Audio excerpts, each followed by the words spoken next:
anong panahon yan. Sinasabi ko sa inyo, baka kahit sabay-sabay yan, lumilindol, bumabagyo, pumuputok ang mga bulkan, may pasok tayo. May irarant ba tayo today bukod sa mga ugali ninyong masasama? Kung makaturo naman ako sa inyo, akala mo naman ang buti-buti kong tao. Alam ko rin naman na hindi naman ganun kaganda yung ugali ko. Okay. Basta at least ang alam ko, ako, professional ako. Nilulugar ko nilulugar ko yung sama ng ugali ko. Like example, pag masama ang ugali mo sa akin, masama din ang ugali ko sa'yo. Ganun lang naman ako. Pero pag mabait ka sa akin, edi mabait ako sa'yo. Ganun. Lagi kong ibibigay na advice sa mga nag-aaral pa ay mag-aral kayo ng mabuti. I-enjoy nyo yung mga panahon at mga pagkakataon na nag-aaral kayo. Kasi kapag ka nasa real world na kayo, nagtatrabaho na kayo, hindi ka pwedeng magreklamo na ayaw mo na. Pag sinabi mong ayaw mo na, ibig sabihin nun, magre-resign ka na eh.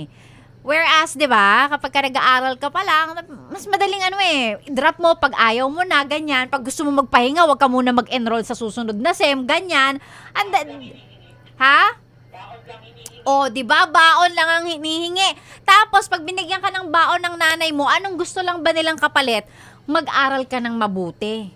Eh ngayon, sumweldo ka ng 5,000 ng A15, anong hinihingi sa'yo ng boss mo? Ang dami! Ang dami niyang hinihingi sa'yo, tapos magkano yung sinisweldo mo? Aliit! Diba? Diba? So again, dun sa mga nag-aaral pa, make the most out of it. Ako naniniwala naman ako na sa panahon ngayon, alam kong mahirap talaga ang buhay for those who can go to school nang hindi pinagsasabay ang trabaho kasi medyo nakakaluwag-luwag kayo. Napakaswerte ninyo. 'Di ba? And I'm sure yung mga iba dyan na mas piniling magtrabaho kaysa mag-aral, if they are given the chance, sure ako tatapusin din nila yung studies nila. So if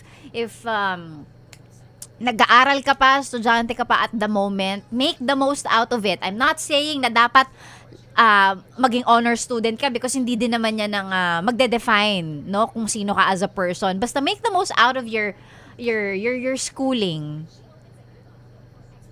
You enjoy every minute of it kahit na toxic din naman ang school. Alam ko naman yon. Nag-aral din naman ako. Ano? Oo naman, yung buhay ng estudyante ka. Oo naman, ang sarap niyan. Kakasabi lang ni Tolits, yung pag-uwi mo ng bahay, may pagkain na. Tatanungin ka na lang kung gusto mo ba yung ulam na yon, at kung hindi, kung meron pang ibang pwedeng iluto, iluluto yun ng mama mo sa'yo. Sarap. Grabe, tulog pagkatapos kumain, tapos ang gising kinabukasan na, hindi gagawa ng homework. Okay. Ako kasi gumagawa ako ng homework eh. So, hindi ako natutulog agad. Sipag ako eh. Like, I'm very grade conscious nung nag-aaral ako. Because yun din yung nasa isip ko. I mean, mag-aaral ka na ilang taon lang. Tapos pagkatapos nun, magtatrabaho ka na buong buhay mo. So, i-enjoy mo na siya. 'Di ba? And again, alas mo kasi yan eh, kapag alam mo na, kapag nakapag-aral ka, I mean, may bala tayo, kumbaga, may bala tayo sa gera, yun. So, yan, sa mga nag-aaral pa lang, i-enjoy nyo yan. Kaming mga nagtatrabaho, na inggit kami sa inyo. Inggit na inggit. Tapos, di ba, yung kapag meron kang mas nakababatang kapatid sa'yo, or mga pamangkin, di ba, na sila ngayon sila na yung generation na nag-aaral, and sila na yung nanghihingi ng baon sa'yo. Fa-flashback ngayon sa'yo, yung parang, teka lang, dati lang ako tong nanghihingi, tas ngayon ako na yung hinihingan. 'Di ba? Yung dati ikaw yung nag-e-enjoy pag summer kasi bakasyon mo yun eh. Eh ngayon nagtatrabaho ka na. Anong bakasyon? Wala. Minsan ka lang maglilib, ano pa sasabihin ng boss mo? Ay, hindi pwede, I'm sorry. Understaffed tayo eh. Walang kapalit. Kailangan pumasok ka, hindi ka pwede mag-leave. Diba? Tapos pag may bagyo, matutuwa ka kasi suspended task. Oh, pag meron daw bagyo, ang mga estudyante natutuwa. Ganun ka dati pag may bagyo, saan ka nakikinig? Open mo nga yung radyo, open mo, check mo nga yung news. Meron na bang hashtag walang pasok? Saya mo, pero ngayon, pagka nagtatrabaho ka na, be, ako lagi ko sinasabi, pag si Godzilla nandito sa Rojas Boulevard, may pasok kami kasi nandito lang kami sa tabi. O, di ba? O. Pag, eto nga lang di ba? Nagbababala ang pag-asa, ang balita, kumbaga parang inaabisuhan ng mga tao na magiging mainit yung mga parating na araw. Because of course, it's summer, di ba? O, pag summer, pag mainit, walang pasok yung ibang mga estudyante kasi nga mainit. Delikado daw. O, pagka nagtatrabaho ka na, be! Nakatutok yung araw sa NCR, hindi pwede papasok ka. Ha? Hindi mo pwedeng sabihin mainit sa labas. Hindi, wala. Ano mainit? Wala. Papasok tayo. Kaya anong panahon yan? Sinasabi ko sa inyo, baka kahit sabay-sabay yan, lumilindol, bumabagyo, pumuputok ang mga bulkan, may pasok tayo. Bulutong lang makakapagpatigil sa'yo pumasok. Hoy, hindi. Ano sinabi mo? Bulutong lang ang makakapagpatigil sa'yo. Bulutong lang ang makakapagpatigil sa'yo pumasok. Sa akin hindi. Kahit may bulutong ko, papasok ako dito, hahawaan ko kayong lahat. Ano? Hindi. Hahawaan ko kayong lahat. Pagka alam kong may bulutong na ako, knock on wood, wag naman. Doon nagkabulutong na ako. Nagkabulutong naman ako dati. Pero alam mo, pagka nalaman ko may bulutong ako, papasok pa ako isang araw. Tapos makikipagchismisan ako sa inyong lahat.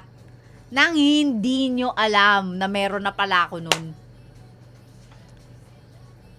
Wala.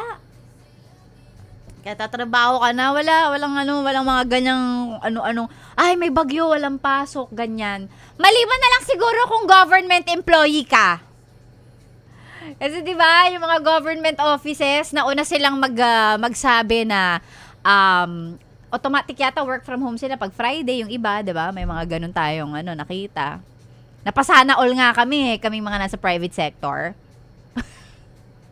Inggit na inggit. Wow. Work from home sila pag Friday. Oh. Tsaka hindi rin sila pumapasok pag masyadong mainit, 'di ba? Ay. So again, going back do sa pinaka ugat nung pinag-uusapan natin, kung nag-aaral ka pa at the moment, make the most out of it. Kasi kapag ka nagtatrabaho ka na, iba. Ang lupit. Malupit ang mundo. Doon mo marirealize na grabe ang hirap na ang hirap ng buhay. Ang hirap ng buhay. Minsan nga napapaisip ako, hindi ko alam mahirap ang buhay kasi ba nasa Pilipinas ako? Hindi ko alam. Meron akong post na nakita na parang, hindi ko alam, baka it's just a made up post, hindi ko alam, okay?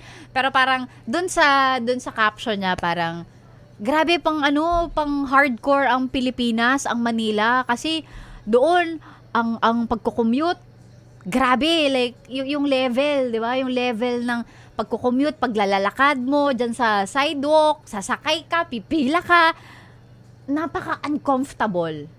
Tapos, i-compare niya kasi yun nung lumabas siya ng ibang bansa, siya. Doon niya ngayon nakita na, ganda pala kapag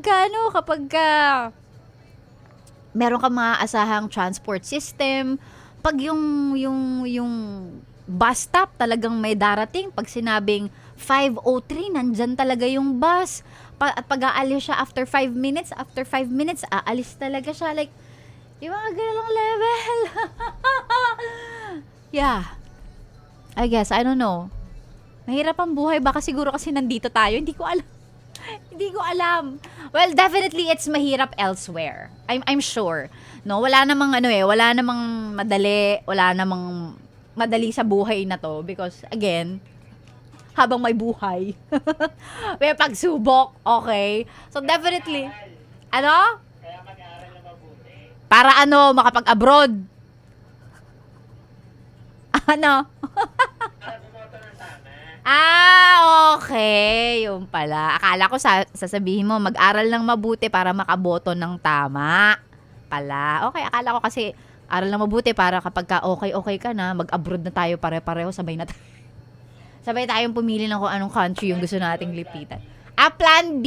Okay. Mabuti ng malinaw. Tama naman.